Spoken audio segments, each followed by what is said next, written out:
So the underside of a humpback whale's fluke is unique, like a fingerprint. And you may have heard that scientists use that information to identify individuals and track them. And we like to help with that. So we take our photos. If you get a really nice clear picture or still of that whale's fluke, please send it in to happywhale.com with GPS information of where it was seen. And that will be a contribution to citizen science.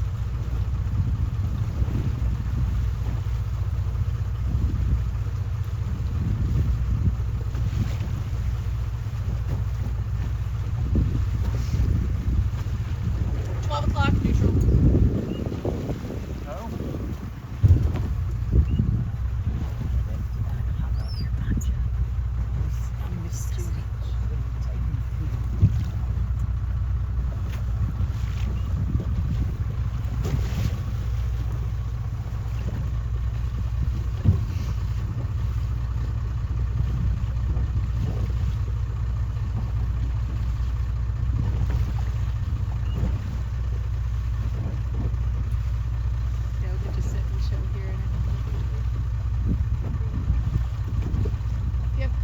Glasses on. I broke mine 10 minutes before this trip, but you might be able to see a different colored patch beneath the surface. That is the whale.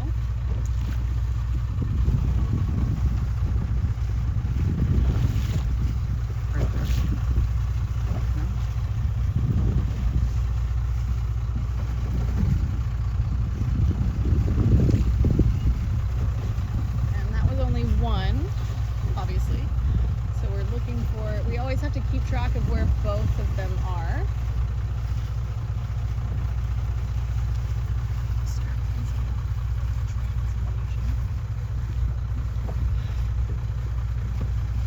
Humpback whales weigh between 30 and 40 tons when they're full grown.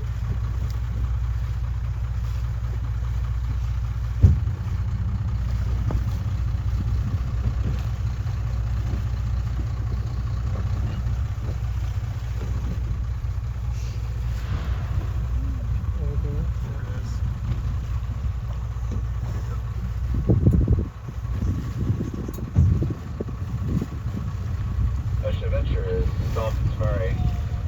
There's another one about my 130, about 2 miles.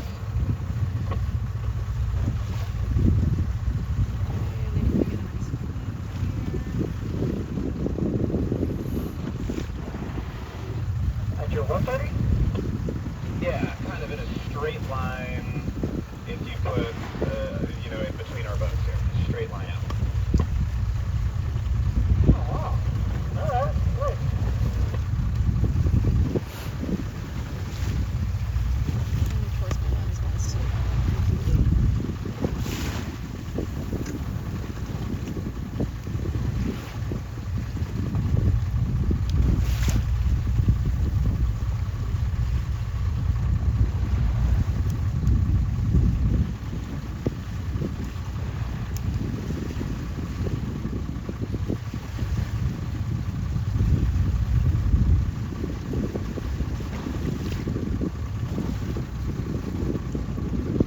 Fluked yet, have they?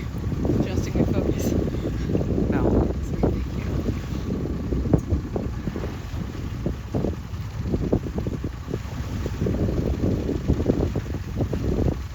There we go.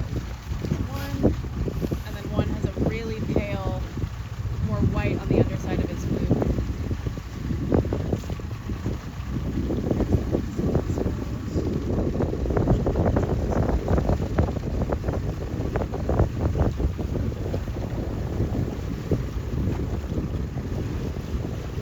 Humpback whales are baleen whales. They have a substance called baleen that hangs down from their upper jaw in place of teeth. It's made of keratin, like our hair and fingernails. It looks a lot like the bristles of a broom. That's what they use to filter feed when they're eating those tiny little krill, those tiny little bait fish. Up.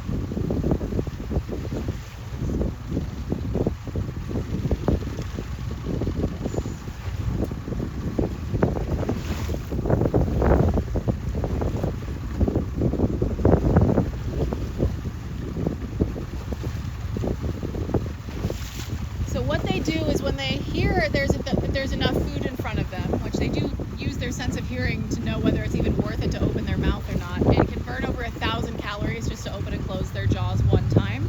So they better have enough food there to justify it. They'll open their jaws, swim towards it, they'll fill their mouth, the tissue on their lower jaw, it has what's called ventral pleats. If you've ever seen an image of those straight lines that run down their lower jaw, those are called ventral pleats. They expand like a balloon to fill with water and fish, and then they press their tongue up against the roof of their mouth, let the water drain out through the baleen, and then they swallow all of that bait with a throat that's only about the size of a grape, like between a grapefruit and a basketball.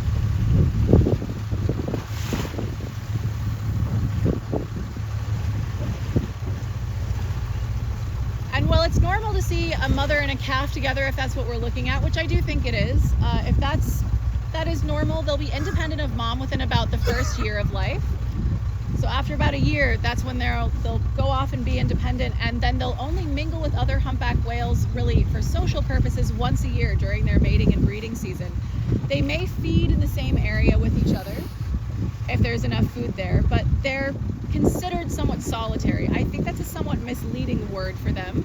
They're not just solitary ignoring each other, it's just that they're really big and they are eating something that's 2 inches long. So they want to have a lot of room to themselves when they're feeding.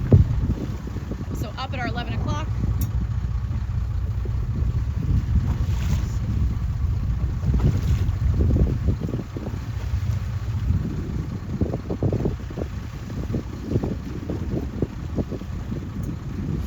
but they have really loud voices. The loudest animals on Earth, in fact, are blue whales. They can communicate with each other from over 1,000 kilometers apart. Other species of baleen whale are similarly loud and can communicate across really vast distances. So I don't think they're solitary. They're keeping in touch with each other most likely, and we have new research coming out that kind of backs that up. And this species was endangered in the middle of the 20th century, but in many of the world's oceans, they have rebounded really successfully, especially the Southern Ocean off the coast of Antarctica. In fact, it was humpback whales and their vocalizations and the songs that the males sing, which is unique to this species of baleen whale. Those songs brought whales in general to global public attention. 11 o'clock, some bubbles.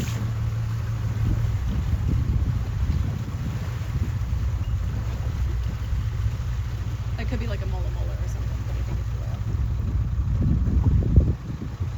whale. Or that, I mean, not that there, that might be low line kelp. I'm not sure what that is. Yeah, kelp. Never mind. About every 2-3 minutes. Yeah, they're really, really consistent.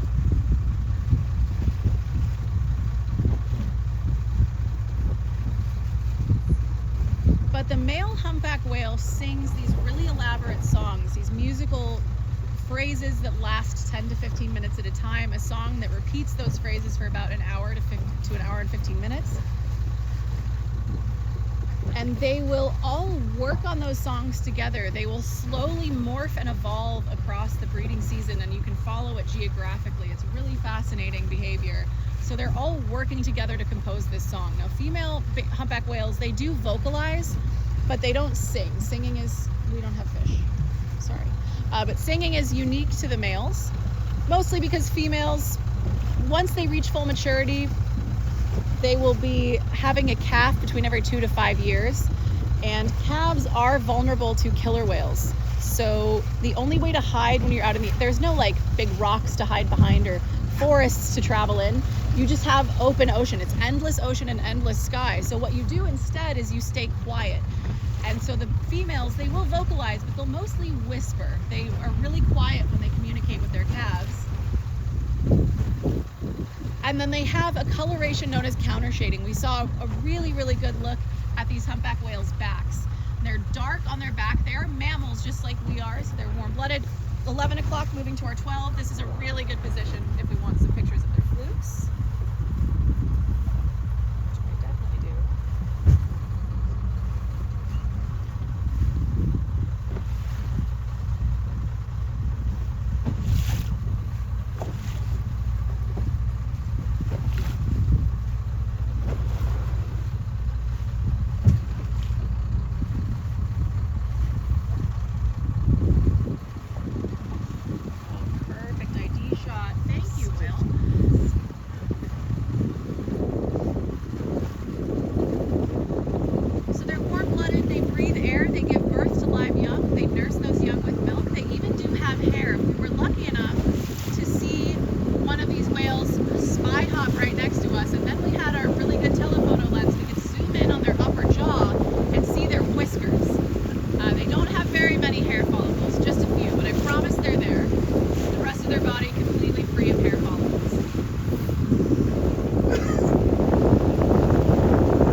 disappear into the deep water beneath you, things looking up at you from below, so your bright belly disappear into the bright surface above you.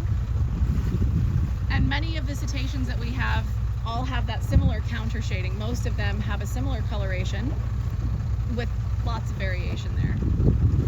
Some have really exciting markings. And these animals were close to being endangered, not just because of fishing and pollution, things like being struck by ships, which is still a very significant problem for them. It's why we have to drive in a very specific, safe way around them. They are susceptible to strikes. 11 o'clock,